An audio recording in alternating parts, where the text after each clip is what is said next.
Joe Biden a donc fini par changer d'avis. Selon un responsable américain, il vient tout juste de donner son feu vert à Kiev pour utiliser des missiles à longue portée contre la Russie.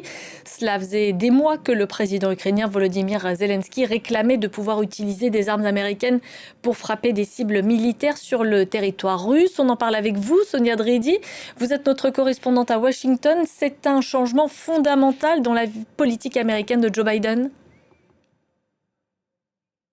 Oui, c'est un changement fondamental dans la politique de Washington, dans cette guerre entre la Russie et l'Ukraine. Pour l'instant, la Maison-Blanche se refuse à tout commentaire, mais cela faisait déjà plusieurs mois que c'était de plus en plus évoqué cette option.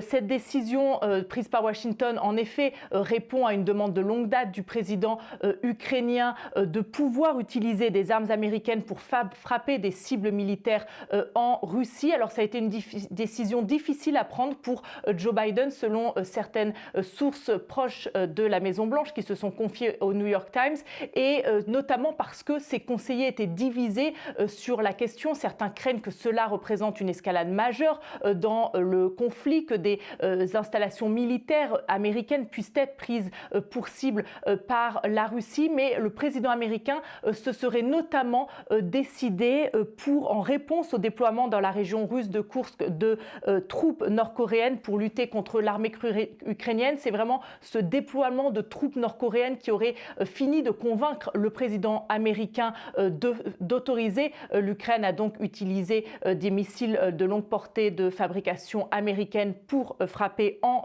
territoire russe. Alors cette décision, plusieurs officiels disent, ne va pas forcément changer fondamentalement le cours de la guerre, mais c'est un message envoyé aux Nord-Coréens. Et puis, évidemment, ce n'est pas par hasard que cette décision ait été prise par le président américain alors qu'il n'a plus que 2 mois au pouvoir, et qu'ensuite, c'est Donald Trump qui va s'installer à la Maison-Blanche et qui a déjà signalé qu'il veut finir la guerre rapidement, qu'il n'enverra plus ou limitera fortement l'aide à l'Ukraine. Il y a peu de détails sur ce que veut faire Donald Trump dans cette guerre en Ukraine, mais notamment son vice-président a présenté un plan où il pousserait finalement les Ukrainiens à négocier avec les Russes, quitte à abandonner des territoires. Donc il y a une volonté de la Maison-Blanche d'aider au maximum les Ukrainiens avant que la prochaine administration s'installe à la Maison-Blanche.